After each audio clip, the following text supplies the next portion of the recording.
Bonjour à tous et bonjour à toutes. En une vingtaine de minutes, je vais essayer de vous donner un aperçu général de la brochure en parcourant les points transversaux avec vous.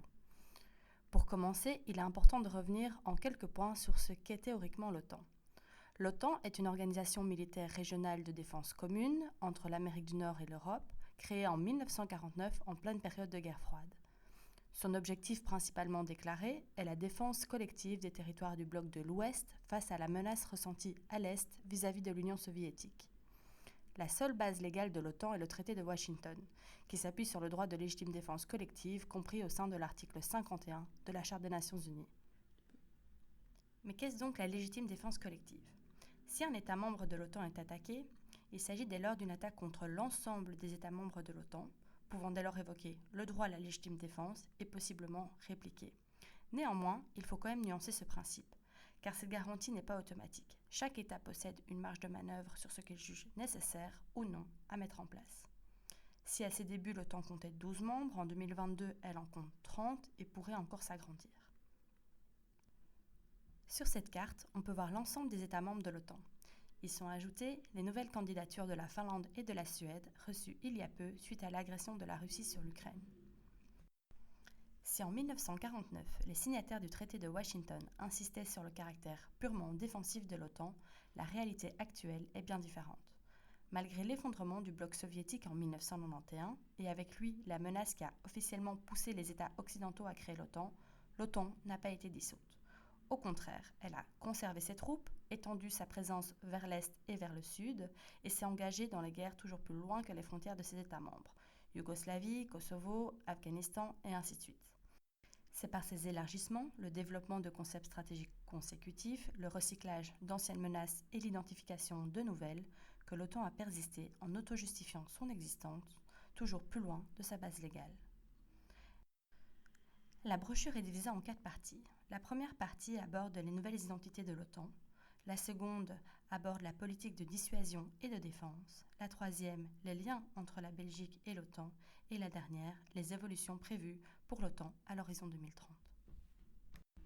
Le premier point de la brochure s'attarde sur les nouvelles identités de l'OTAN en abordant le développement de concepts stratégiques, les menaces et les risques identifiés par l'organisation, ses multiples interventions ainsi que ses élargissements successifs. Même si l'OTAN ne dispose que d'une base légale, son traité, au fil des années, elle a développé une série de concepts stratégiques interprétant de façon évolutive son mandat initial en augmentant son champ géographique d'intervention et ses compétences. Un concept stratégique, c'est quoi ? Il s'agit d'un document officiel émis périodiquement par l'OTAN qui décrit les tâches de sécurité fondamentales et qui organise l'orientation des forces militaires de l'Alliance. Par l'adoption de ces concepts, l'OTAN a petit à petit construit son propre discours légitimateur en se présentant comme une institution indispensable à la sécurité en Europe et plus généralement à la sécurité internationale. De ce fait, elle confisque les possibilités d'action des Nations Unies, qui est l'unique organisation internationale multilatérale à visée universelle. Avant 1991, des concepts stratégiques ont vu le jour, mais sont restés classifiés. En 1991, en pleine période de guerre en République fédérale socialiste de Yougoslavie, l'OTAN adopte un nouveau concept stratégique, la transformant en acteur de gestion de crise, qui s'autorise désormais à régler les crises internationales. En 1999, pour toile de fond la guerre au Kosovo et peu après avoir bombardé la Yougoslavie sans l'aval des Nations Unies, l'OTAN adopte un autre concept stratégique. Dans ce concept, elle supprime un passage sur le caractère purement défensif de l'Alliance, suivant lequel elle n'utiliserait pas d'armes, sauf en cas de légitime défense. Elle en profite également pour rajouter quelques missions, la consultation politique, la dissuasion, la gestion de crise et la mise en place de partenariats, toujours plus larges, sous un format d'un club dit de démocratie ou de nation libre. Elle assume également ouvertement la nécessité de défendre les intérêts communs de ses membres, entre autres les valeurs démocratiques, ainsi que la possibilité de mener des opérations ne relevant pas de l'article 5 de son traité. Elle ajoute la nécessité de développer ses capacités militaires pour remplir la gamme complète de ses missions. En 2010, l'OTAN sort un nouveau concept stratégique basé sur 3 piliers. La défense collective, la gestion de crise, comme nouvelle pierre angulaire, et la sécurité coopérative à travers des partenariats privilégiés avec des pays et des organisations dites appropriées pour des exercices, des missions militaires et des formations. Elle identifie l'OSCE, l'Union européenne et l'ONU comme partenaires. En identifiant l'ONU comme partenaire, elle supprime donc, sans le dire, la supériorité hiérarchique des Nations Unies sur elle. En 2021, elle annonce son ambition de concevoir un nouveau concept stratégique en juin 2022 lors de son sommet à Madrid, voulant dès lors intégrer la lutte contre le terrorisme comme quatrième tâche transversale. De par ses évolutions, l'OTAN est une organisation hors traité et hors frontières, intervenant globalement de manière armée et offensive. Lors de ces concepts stratégiques, l'OTAN identifie des risques et des menaces à sa sécurité. Sur cette diapositive, vous pouvez voir les menaces et les risques qu'elle identifie et hiérarchise. Prolifération nucléaire, terrorisme, crise et conflits, cyberattaques, sécurité énergétique, tendances technologiques et ainsi de suite. En 2021, elle ajoute la migration irrégulière, l'influence des politiques internationales de la Chine, les menaces hybrides, la fragilisation de la démocratie ou encore les avancées spatiales comme menaces. Potentiellement, toutes ces menaces peuvent servir de justificatif au déploiement de l'OTAN partout dans le monde et servir de prétexte pour alimenter le cercle vicieux de la militarisation. Or, ces menaces passent sous silence les causes fondamentales de la violence, des conflits et des guerres. En dessous, vous avez la qualification des menaces des Nations Unies, qui est fondamentalement différente. Les Nations Unies identifient 3 causes fondamentales à la violence sur lesquelles il faut travailler pour avoir un monde plus pacifié: la pauvreté, les maladies infectieuses et la dégradation de l'environnement. Elle aborde également des menaces de type militaire, les conflits et la prolifération, et 2 autres menaces, la criminalité et le terrorisme. Elle ajoute que les moyens militaires doivent être utilisés en dernier car ils comportent des risques excessifs. Dans sa charte, elle demande à tous les États signataires de d'abord mettre en place des alternatives non coercitives telles que la négociation, la médiation, l'arbitrage, le règlement judiciaire, avant même de demander un recours à la force au Conseil de sécurité des Nations Unies. Au niveau des évolutions de l'OTAN, la question de la légalité est centrale, mais celle de la légitimité est de même importance. Si la légalité renvoie au respect des règles de droit en vigueur, par exemple, le recours à la force est strictement prohibé par la Charte des Nations Unies, sauf en cas de 3 exceptions, par exemple le consentement du pays concerné par l'intervention, l'autorisation claire et préalable du Conseil de sécurité des Nations Unies et la légitime défense sur notification au Conseil de sécurité. Il est clairement mentionné qu'aucune organisation régionale ne peut entreprendre une action coercitive sans son autorisation. La légitimité fait davantage référence à ce qui est moral et éthique. Pour analyser la légitimité, le droit international humanitaire offre une grille de lecture sur base de différents critères tels que la proportionnalité, la précaution et la distinction. Voici un aperçu des différentes interventions et missions de l'OTAN, en Bosnie, au Kosovo, en Afghanistan, en Méditerranée, en Corne d'Afrique et ainsi de suite. Si certaines étaient illégales, tout était illégitime en raison de la nature militaire même de l'OTAN. Beaucoup d'interventions sont des interventions à rallonge qui occupent le pays pendant de nombreuses années. Vous avez ici une petite ligne du temps entre le début de certaines interventions et leur fin ou leur continuité encore actuelle. Dans son concept stratégique de 2010, l'OTAN ajoute la sécurisation de son approvisionnement énergétique comme une de ses tâches. L'OTAN s'occupe dès lors de la stabilité et de la santé économique de ses alliés afin de défendre la prospérité et le mode de vie de ses membres. Cette considération d'ordre plus économique et géopolitique que pacifique augmente considérablement le risque de confrontation dans un monde où les ressources sont en concurrence acharnée entre les différents États. Même si l'OTAN n'est pas le lieu pour ces considérations économiques, elle a mis en place un groupe de travail spécifique sur le sujet et des opérations de sécurisation maritime, notamment l'opération Ocean Shield en Corne d'Afrique, près du détroit de Bab el-Mandeb.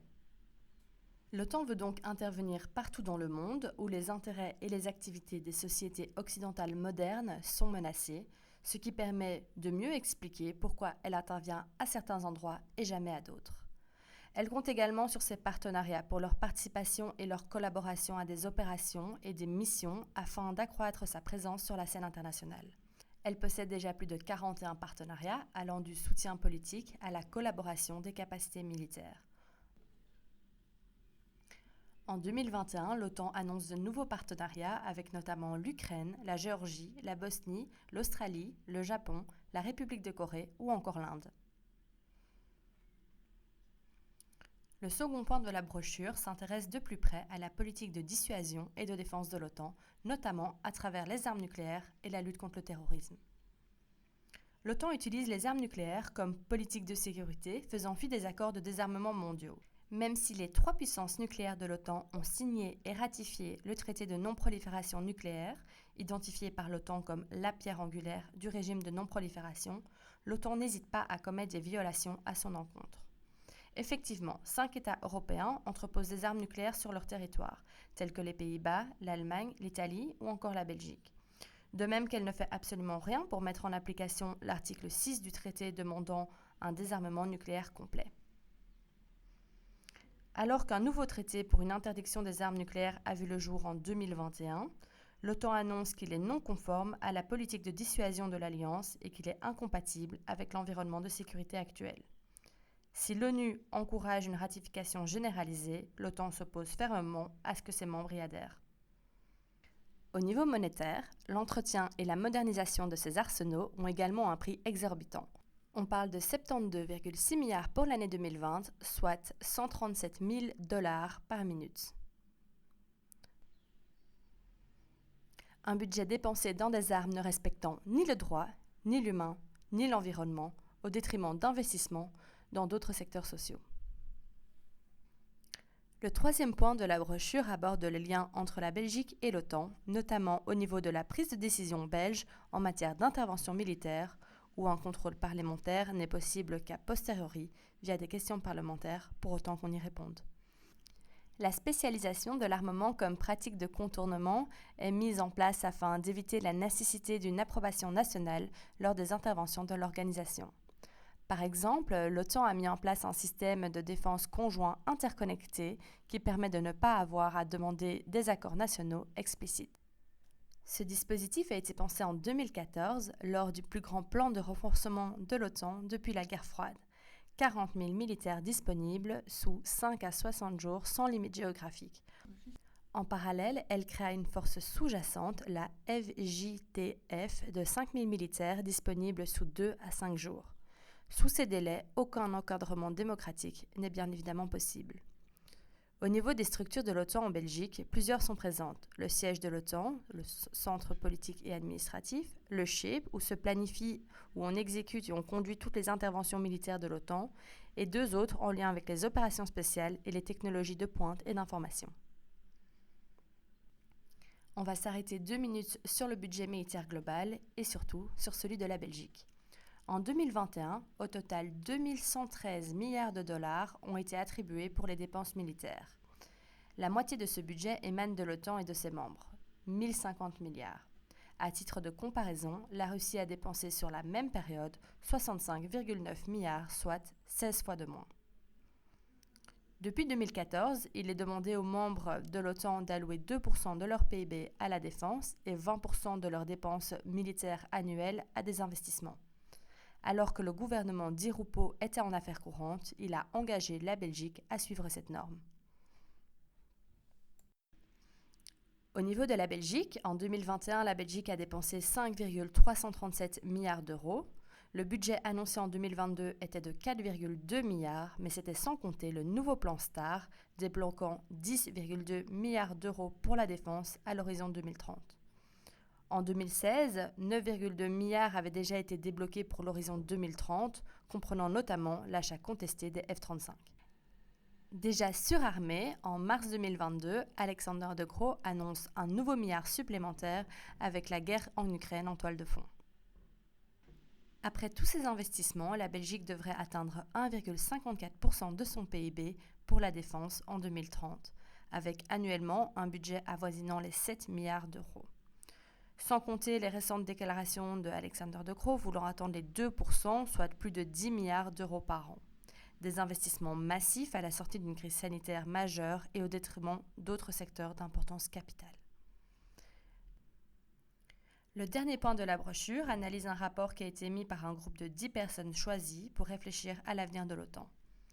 Ils ont émis 138 propositions et leur rapport a servi de point de départ au sommet de l'OTAN en 2021 et sera la base du nouveau concept stratégique attendu pour juin 2022. Si la Russie est toujours mentionnée comme menace persistante, la Chine apparaît maintenant à ses côtés comme future menace potentielle. Elle est mentionnée 78 fois contre 80 fois pour la Russie. Son apparition est quand même nuancée par les opportunités économiques qu'elle peut représenter. Ces deux pays sont ainsi utilisés pour justifier des politiques de réarmement dans une alliance déjà surarmée, ce qui entraîne une polarisation en bloc et des courses constantes à l'armement. Cela peut s'apparenter au dilemme de sécurité, où un pays se sent en insécurité. Face à ce sentiment, le pays décide de s'armer, ce qui amène son voisin à lui se sentir en insécurité et par conséquent, il s'arme avec un petit surplus par rapport au précédent. Le premier se ressent en insécurité, donc se réarme et ainsi de suite, augmentant constamment les dépenses militaires et le risque de confrontation. Le rapport passe également sous silence les comportements agressifs de l'Alliance elle-même, que ce soit les guerres, les élargissements, les frappes illégitimes, les exportations illégales d'armes, sa surmilitarisation, les investissements massifs, la modernisation nucléaire et les exercices et manœuvres sans préavis. Tous ces comportements ne permettent pas la mise en place de mesures coopératives pour réduire les insécurités et débuter des dialogues sur les questions d'importance mondiale. Les États passent dès lors plus de temps à préparer la guerre qu'à travailler collectivement à la paix.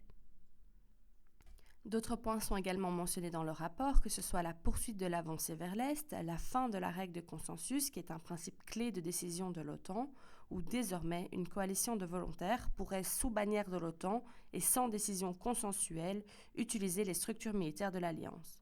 L'octroi de davantage de ressources budgétaires et une limite temporelle de 24 heures pour se mettre d'accord en période de crise. Le rapport énonce également la possibilité d'invoquer l'article 5 lors des activités spatiales, que ce soit des activités en direction, en provenance ou dans l'espace, qui menaceraient la sécurité de ses membres. Tout en identifiant les activités spatiales comme menace à la sécurité de ses membres, elle incorpore le milieu spatial dans les activités même de l'Alliance, par la création de centres, une nouvelle politique spatiale et ainsi de suite. De même pour le cyberespace, la légitime défense collective pourrait dès lors être invoquée en réponse à une attaque cyber pouvant déboucher sur une réponse armée. En même temps, elle investit également dans les nouvelles technologies, se disant prête à combattre pour conserver son avantage militaire stratégique. Idem pour les attaques hybrides, qui, on le rappelle, est une expression un peu fourre-tout allant de la déstabilisation à la désinformation et aux crises migratoires. Ces attaques hybrides pourraient désormais déclencher une réponse armée via le droit de légitime défense collective, sans attaque ni agression sur le territoire des États membres de l'OTAN. Des évolutions qu'il faudra donc bien garder à l'œil lors de la sortie de ce nouveau concept stratégique à la fin du mois de juin 2022.